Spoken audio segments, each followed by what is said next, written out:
हरि ओम. पातंजली योगसूत्रे योगदासांचे प्रवचन. सूत्र क्रमांक 17. वितर्क विचार आनंद अस्मिता अनुगमात संप्रज्ञातः. वितर्क विचार आनंद आणि अस्मिता यावर चित्त तदाकार झाल्यावर संप्रज्ञात समाधी प्राप्त होते. वितर्क विचार आनंद आणि अस्मिता या 4 अवस्थांबरोबर आपल्या चित्तवृत्ती जर एकरूप झाल्या, सारूप्य झाल्या, तदाकार झाल्या, तर त्यामुळे जी समाधी प्राप्त होते त्या समाधीला संप्रज्ञात समाधी असं म्हणतात. योगाधिराज पातंजलींनी संप्रज्ञात असा शब्द वापरलेला आहे. त्या अनुषंगाने वरील 4 अवस्थांना सवितर्क, सविचार, सानंद आणि सास्मिता असं संबोधतात. स या शब्दाला विशेष अर्थ आहे. उदाहरणार्थ वास करणे म्हणजे एखाद्या ठिकाणी राहणे. हे नुसतेच राहणे असेल. समजा आपण एखाद्या गावी सहलीला गेलो आणि तेथे वसतिगृहावर 4 दिवस राहिलो, तर ते 4 दिवस वसतिगृहावर वास करणे झाले. परंतु आपण घरात राहतो तो नुसता वास नसतो, तर आपण तिथे सहवास करत असतो. आपण नुसतेच कोरडेपणाने त्या घरात राहत नाही.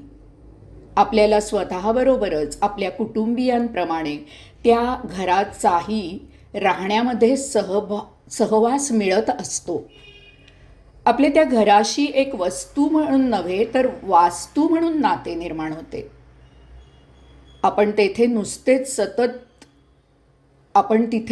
नुसतेच राहत नसून वास्तव्य करत असतो.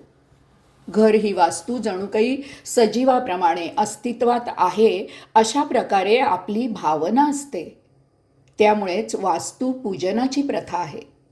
आपल्याला आपल्या कुटुंबियांप्रमाणेच त्या घराबद्दलही जिव्हाळा वाटू लागतो.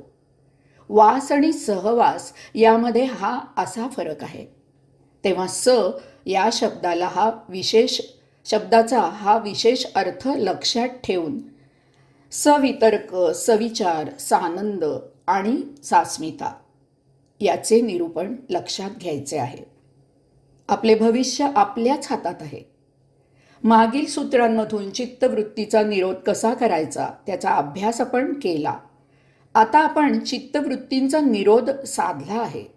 आता आपले चित्त बाह्य विषयांकडे धाव घेत नाही. आता ते आपण अंतःप्रवाही करू शकतो. त्यामुळे आपल्याला आपली स्वतःची ओळख होईल. आपण म्हणजे आत्मतत्व आहोत. एका दिव्य चेतनेचा स्रोत आहोत. आपण मर्त्य देह इंद्रिय नाही. आपण म्हणजे आदी अनादी आत्मांश आहोत. परब्रह्माच्या दिव्य शक्तीचा अंश आहोत. आपण म्हणजे दिव्य ऊर्जेचा प्रवाह, स्रोत आहोत.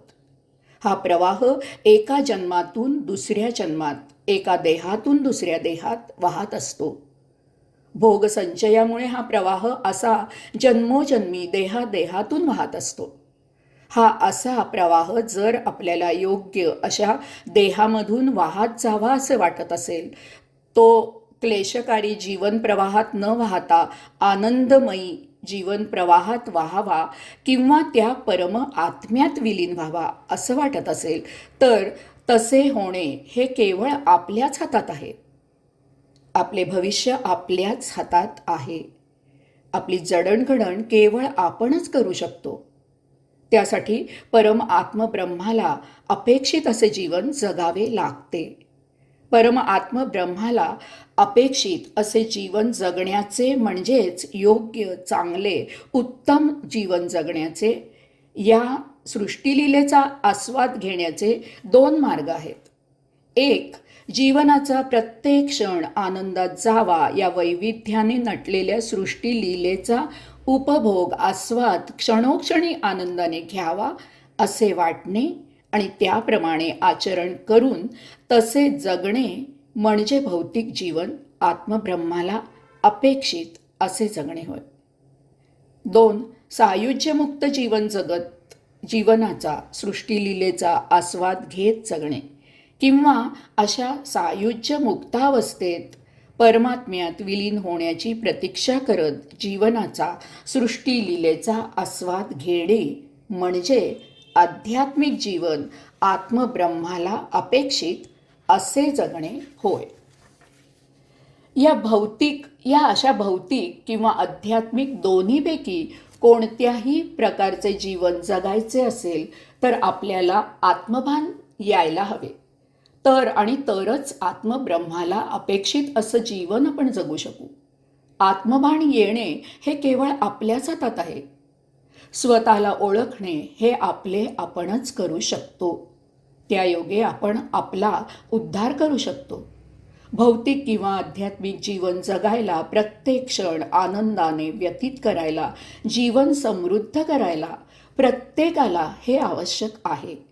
यासाठी ध्यान आणि समाधी हा एकमेवाद्वितीय मार्ग आहे.